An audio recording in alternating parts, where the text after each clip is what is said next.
सत्ता के नशे में चूर तुम थे इतने मगरूर, 4 दिन की चांदनी थी अब सत्ता से दूर। कुल मिलाकर ये पंक्तियां आम आदमी पार्टी पर सटीक बैठ रही है। अपडेट इंडिया की खास पेशकश प्रजातंत्र में आपका स्वागत है। मैं अतुल एजाज आपके साथ, और आज जो बात हम करेंगे राजनीति की उस तस्वीर की बात करेंगे जिसका चित्रकार अपने कैनवास की जगह बदलने वाला है। दिल्ली की सत्ता गंवाने के बाद आप पार्टी की इतनी बड़ी हार को लेकर मंथन कर रही होगी, ऐसा नजर नहीं आता। हाँ, ये जरूर नजर आ रहा है कि आपके सुप्रीमो अरविंद केजरीवाल शायद सत्ता के बिना रह नहीं सकते। जल बिन मछली और पावर बिन केजरीवाल। पानी से बाहर निकालते ही मछली छटपटाने लगती है, इसके जीने का आधार केवल जल ही है। उसी तरह आपके संयोजक और दिल्ली के पूर्व सीएम अरविंद केजरीवाल पॉलिटिक्स में रहने को ही जीने का आधार मान चुके हैं। और ऐसा हम क्यों कह रहे हैं, इसे जानने और अच्छे से समझने के लिए फ्लैशबैक में जाना जरूरी हो जाता है। 8 फरवरी को दिल्ली विधानसभा के चुनाव परिणाम सामने आए। देखे ही होंगे आपने, सब कुछ उलटफेर था साहब। भाजपा ने हरियाणा और महाराष्ट्र के बाद एक और राज्य अपने नाम कर लिया। 48 सीटों के बाद साथ ही बीजेपी ने बहुमत हासिल किया और बीते करीब 10 वर्षों से सत्ता पर काबिज आम आदमी पार्टी को करारी हार का सामना करना पड़ा। अब आप पूछेंगे कि हार जीत तो चलती रहती है, कभी ये पार्टी जीतती है तो कभी कोई और पार्टी, इसमें नया क्या है? हाँ, इस बार ऐसा क्या हुआ जो अलग है? तो साहब, अलग तो हुआ है। आपने सत्ता ही नहीं गंवाई बल्कि उसके दिग्गज नेता भी चुनाव हार गए। और तो और अरविंद केजरीवाल जो पार्टी के मुखिया हैं और सीएम भी थे, वो भी हारे हुए नेताओं की लिस्ट में शुमार हो गए। अब आपको पता ही है, आपने देखा होगा पूरा घटनाक्रम, जिसमें अरविंद केजरीवाल हारे, उनको प्रवेश वर्मा ने हराया। प्रवेश वर्मा वहाँ के हीरो बन गए, राजस्थान जो कहीं ना कहीं बात करते थे दिल्ली में, और दिल्ली के तरीके से प्रवेश वर्मा, जो कि बाद में बड़ी चर्चाएं चली कि मुख्यमंत्री के दावेदार होंगे, परंतु वो नहीं हो पाए, वो अलग बात है, वो पार्टी का अपना डिसीजन है।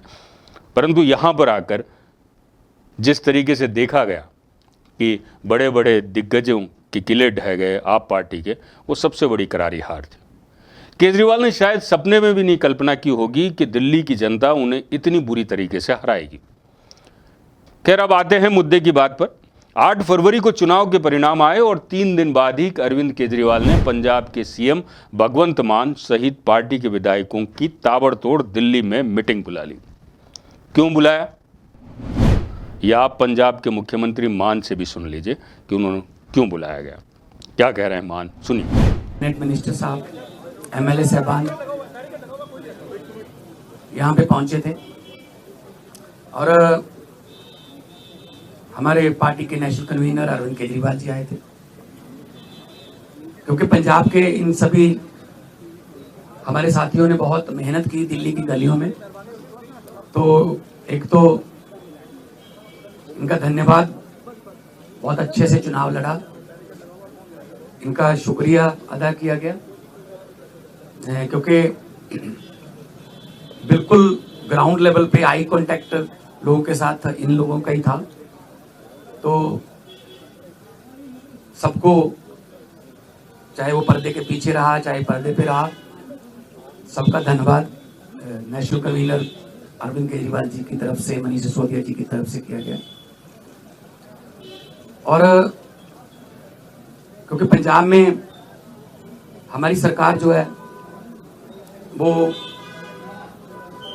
लोगों के हित में बहुत काम कर रही है, चाहे वो बिजली के क्षेत्र में हो, शिक्षा के क्षेत्र में हो, इंफ्रास्ट्रक्चर के लेवल पे हो, हम लोग वहाँ काम कर रहे हैं और इसको और ज़्यादा तेज करना है।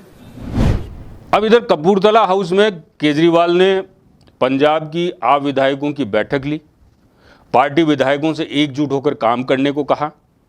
यह भी कहा कि दिल्ली में मिली हार से बिल्कुल भी निराश ना हो, पंजाब सरकार के बचे हुए 2 साल में जी जान से काम करें, समय बहुत है, पंजाब को जितना पार्टी को प्राथमिकता है, इसलिए जनता के लिए भी सभी वादे पूरे करें। यानी केजरीवाल पंजाब के विधायकों का हौसला बढ़ा रहे थे, उन्हें बूस्टअप कर रहे थे। अच्छी बात है, अक्सर ऐसा होता है, पार्टी के सुप्रीमो अपने नेताओं को चार्ज अप करते रहते हैं। लेकिन साहब, ये जो राजनीति है, यहां जो दिखता है वो होता नहीं है, और जो होता है वो बिल्कुल भी दिखता नहीं है। आइए अब फ्लैशबैक से निकलकर वापस वर्तमान में आते हैं और आज के करंट सिनेरियो पर नजर डालते हैं। पंजाब की लुधियाना वेस्ट सीट पर उपचुनाव होने हैं। विधायक गुरप्रीत गोगी के निधन के बाद यह सीट खाली हुई थी। आम आदमी पार्टी ने इस सीट पर राज्यसभा सांसद और उद्योगपति संजीव अरोड़ा को उम्मीदवार घोषित कर दिया है। जरा सोचिए, जिस पार्टी ने आम आदमी पार्टी से लेकर जवान, किसान, मजदूर तक को टिकट देकर दिल्ली विधानसभा चुनाव लड़वाया और उन्हें विधायक बनाया, वही पार्टी अब एक राज्यसभा सांसद को उपचुनाव में उम्मीदवार बना रही है। अगर आप यहां से जीत जाती है तो राज्यसभा सांसद के लिए केजरीवाल का रास्ता साफ हो जाता है। बड़ी विचित्र सी बात है साहब। अरविंद केजरीवाल जो कि दिल्ली के सीएम रहे, फिर उन्होंने आतिशी को कार्यकारी सीएम बनाया, उसके बाद उन्होंने चुनाव लड़ा, हरियाणा का चुनाव लड़ा और उसके बाद दिल्ली का चुनाव लड़ा। गाए बगाए ये भी बात आ रही थी जब हरियाणा के चुनाव चल रहे थे, तब कहीं ना कहीं लग रहा था कि अगर पार्टी में कोई वहाँ पर जीतता है, कोई बात करता है, तो शायद आप पार्टी अपना दबदबा हरियाणा में बनाना चाहेगी, परंतु वो नहीं बना पाए।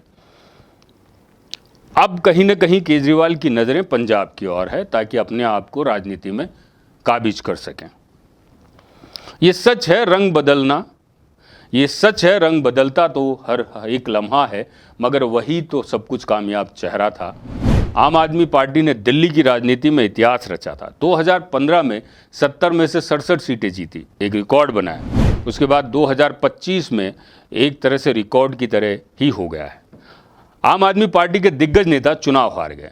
हार जीत अपनी जगह और राजनेताओं की फितरत अपनी जगह। ये नेता, इनके बारे में जितना कम सोचा जाए जनता के लिए उतना ही बेहतर होगा। जाते जाते कुमार विश्वास का जिक्र करना जरूरी है साहब। याद होगा कुमार विश्वास का नाम तो आपको, इस देश के दिग्गज युग कवि के रूप में जाने जाते हैं। जब पार्टी बनी थी तब वे इसके फाउंडर मेंबर भी थे और केजरीवाल के काफ़ी नज़दीकी भी थे, पार्टी के पिलर्स भी थे। इसके बाद कुमार विश्वास को किनारे किया गया, बाकी और भी सदस्यों की पार्टी से छुट्टी की गई।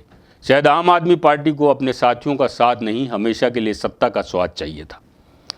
यहाँ बशीर बद्र साहब की शायरी याद आ रही है साहब कि दुश्मनी जम कर करो लेकिन ये गुंजाइश रहे, जब कभी हम दोस्त हो जाएं तो शर्मिंदा ना हो। खैर, आपको क्या लगता है, अरविंद केजरीवाल सत्ता के बगैर रह सकते हैं या नहीं? हमें कमेंट बॉक्स में राय जरूर बताइएगा। प्रजातंत्र की इस पेशकश में इतना ही। नमस्कार, जय भारत।